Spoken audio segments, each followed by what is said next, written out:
What's going on, YouTube, fam? This your boy Tony 2 times, and we back with another episode of Hood Tales, man. Before I start, be sure to tap that like button. Definitely watch this video to the end to hear the full story and all the details in the case. For the day one, fam, y'all already know it's all love. Thanks for tuning back into another episode. If you're new to the channel and you feeling the content, feel free to subscribe.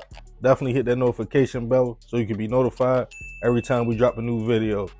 Oh yeah, feel free to share the channel with your peoples. Everybody is welcome. Let's get right into the story. And most men, the way our mind works is we wake up every day thinking of a way to make some kind of money. Depending on how you was raised, you understand early on, men are the providers, and therefore we have to get up and make something shake.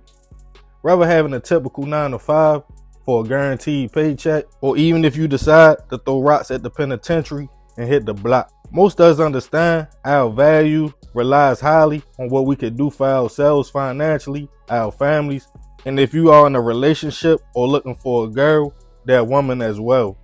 We hear it all day. No woman wants a broke man. Women calling men brokey all on the internet, words that will crush your soul if you're just trying to figure out life. Unfortunately, we all know most women, if approached by two men, one with a work uniform on and one standing by a nice car with a chain on and money hanging out his pocket, more than likely they want the flashy guy. But you gotta be careful when you are out here dating, especially when a woman thinks you have it like that. There's nothing wrong with buying gifts or spoiling your girl if you are into that. But me and my homeboy used to debate all the time. I felt like I wanted a woman who struggled from the bottom with me. That way if I made it to the top, I knew she was real and she deserved anything I had. But he felt he wanted to have his stuff already in order. A nice house, a nice car, so she understands he doesn't need her. But either way you look at it, you definitely have to watch yourself and the way you lead off. Because you can say yes to a woman 1,000,000 times, but the first time you say no, she might show you who she really is. And on this episode of Hood Tales, we'll be taking it to North Chicago, Illinois, to discuss the case of a woman who backdoored her boyfriend, all because he refused to give her more money. Back in the summer of 2022, 22-year-old Ingrid Villanueva was living life in the Chicago suburb of North Chicago, located in Lake County, Illinois, about an hour and some change outside of the city. Ingrid was known to be a pretty girl, infatuated with nice things, keeping her hair and lashes done, and money in her pocket. She was in a committed relationship with a young man who we will call Jay for the sake of the story. Jay wasn't no slouch himself. He kept a few dollars and lived in a nice home in the area. The couple were plugged in.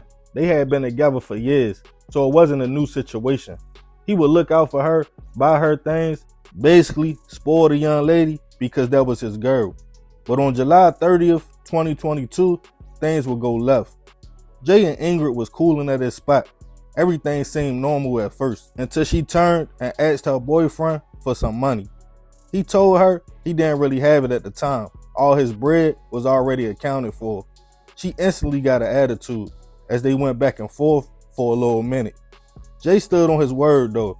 That's when Ingrid started acting weird, texting on her phone, stepping in the other room, making phone calls, to the point Jay asked her was everything good. But little did he know his so-called girl was on a mission. Later that day, while not paying attention, Ingrid let 4 men into the house with ski masks on, and some had guns in their hand. They ran up on Jay as he was caught off guard, with one of them stating, "If you move, I will definitely smoke you." Confused on why his girl wasn't scared at the time, he would find out when she started telling the men what valuable items were at the house before demanding Jay to cash app her herself $200. She threatened her boyfriend and told him send her the money before she told dude and them to hurt him. He did what he was told, and the 4 men and Ingrid all fled the home and left in her car. Shocked, Jay called local police to report he had been set up and robbed. When they came to his home, he stated they stole a backpack, AirPods, 2 PlayStations, jewelry, and other items. The shocking part was he told police his girlfriend left with the armed men, and she had helped them locate the items before leaving. As police ran Ingrid's name, They got a description of her car, a blue Honda, and put out a bolo for the vehicle. Later that day, police went to an apartment complex in Waukegan, Illinois. After receiving a tip, that's where the robbers were at. While there, the person who lived at the spot gave them permission to search, in which they found all the items that belonged to Jay. Before leaving, police parked up in the parking lot, and minutes later, Ingrid and another man pulled up. At the time, 21-year-old Javante Wade from Waukegan. They were both grabbed and taken into custody. While at the station, both Ingrid and Javante spoke to police. She stated she touched Javante and let the men into Jay's house. She didn't hold back. She stated she helped with the robbery as well. Javante admitted he came over ready to take all the nice items Ingrid bragged her boyfriend had. He claimed they wasn't going to hurt Jay, and he took the items as it seemed like it was just an easy lick. They were both taken into custody on aggravated robbery and other charges and held on a $500,000 bail. Fast forward to this year, Ingrid pled out to the lesser charges against her and took a 5-year plea deal at 50%. With time already in, she probably will be home, if not already released, this year or the beginning of next year. I couldn't find any information on Javante. I know as of September of this year, he was still fighting the case. I know Jay's trust levels is all messed up at this point. The thing that caught my attention though was Ingrid was his girl for years, not weeks or months. He probably felt like he could trust her. I don't know what made Shorty flip the switch like that. Maybe she had already decided to move on and leave Jay for the other guy. But either way, she is a dangerous individual, playing them kind of games. Fortunately for Jay, he survived the situation and can keep it moving, with nothing more than probably a broken heart and fractured ego.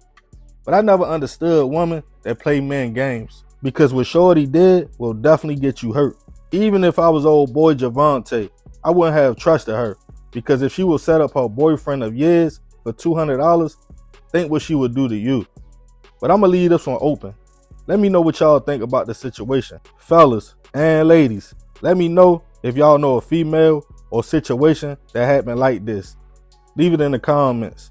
And remember, we gotta succeed, not to fail, so we won't be just another hood tale. Yeah, man, crazy story. Fortunately, in this situation, unlike many more like this, nobody lost their life. Like I said, Jay probably all messed up. He probably out here don't know who to trust. But the young lady Ingrid, she got 5 years, a smack on the wrist, nothing major. Hopefully she can come home and get it together, because playing them kind of games will definitely get you hurt. But yeah, I ain't gonna talk too much more about this one. Y'all leave it in the comments. I appreciate you if you made it to the end. It's another episode of Hood Tales. It's your boy Tony 2 times. Love, fam. I'm out.